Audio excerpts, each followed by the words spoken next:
ஓம் சாந்தி. அவ்யக்த சமிகை 9 नवंबर 2025.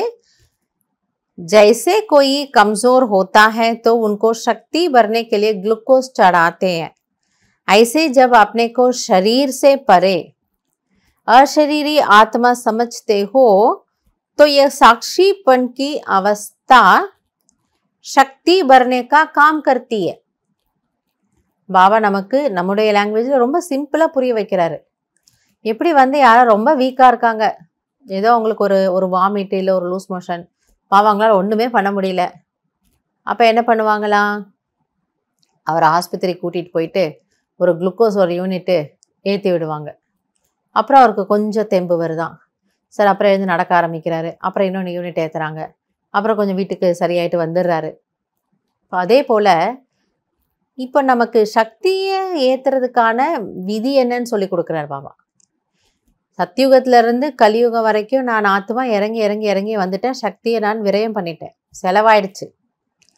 சக்தியை ஏற்றிக்கிறதுக்கான ஒரே நேரம் இது சங்கம் யுகம். அது ஒரே வழி என்னவா, எப்பொழுது நீங்கள் ஆத்மாவை சரீரத்தில் இருந்து தனிப்பட்டதாக பிரித்து பார்க்கின்றீர்களோ அந்த ஸ்திதியில் நீங்கள் பாபாவோட கனெக்ட் ஆகிறீங்க, தொடர்பு கொள்றீங்க, நினைவு செய்கிறீங்கன்னா அப்பொழுதுதான் ஆத்மாவிற்கு சக்தியை நிரப்பக்கூடிய வேலை நடக்கிறது.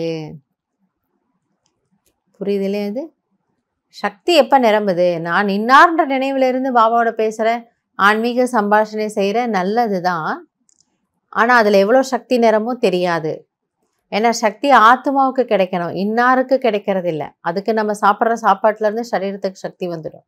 அப்போ ஆத்மான்ற உணர்வில் இதுலேருந்து பிரித்து நீங்கள் உங்களை அந்த சாட்சி நிலைங்கிறார் பாபா.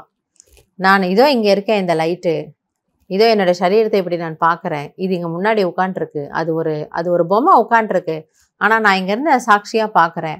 அந்த நேரத்தில் நான் பாபாவோட கனெக்ட் ஆகிறேன், அவரை பார்க்குறேன்.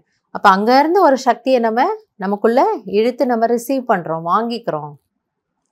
ஸோ அந்த சாட்சி நிலை தான் சக்தியை வாங்குவதற்கான நிலை. ஆக அந்த சாட்சி நிலை தான் பாபாவிடமிருந்து சக்தியை வாங்குவதற்கான நிலை. और जितना समय साक्षी अवस्था की स्थिति रहती है उतना ही बाप साथी भी याद रहता है, अर्थात साथ रहता है. மற்றும் எவ்வளவு நேரம் உங்களுக்கு அந்த சாட்சி நிலை இருக்கின்றதோ அவ்வளவு நேரம் பாபா என்னுடனவே இருக்கின்றார் என்பது உங்களுக்கு நன்றாக அனுபவமாகும். ஸோ சாட்சி சாத்தி இந்த ரெண்டு வார்த்தையை ஞாபகம் வச்சுக்க சொல்கிறாரு. நான் விலகி இருக்கிறேன்னும் பொழுது கண்டிப்பாக ஆத்மாவுக்கு எந்த ஒரு தேகதாரி நினைவுக்கு வர்றதுக்கு வாய்ப்பே இல்லை. அப்போ அந்த நேரம் தான் நமக்கு என்ன ஆகுதுங்கிறார் பாபா. நல்லா நீங்கள் பாபாவை நினைக்க முடியும், கனெக்ட் ஆக முடியும், நல்லா நமக்கு ஃபீல் ஆகுமா, இதோ என் பாபா என் பக்கத்துலேயே உட்காண்ட்ருக்கிறாரு. ஸோ அவரோட துணை நமக்கு நல்லாவே அனுபவமாகும். ஸோ ஆக சாட்சி நிலையில் ரெண்டு நமக்கு லாபம் இருக்குங்கிறாரு. ஒன்று ஆத்மாவுக்கு சக்தி கிடைக்குது, பாபாவுடைய ப்ரெசன்ஸ் அவருடைய துணையை நீங்கள் நல்லாவே அனுபவம் செய்வீங்க. ஸோ இன்றைக்கு நம்ம பயிற்சி செய்ய வேண்டியது சாட்சி நிலை.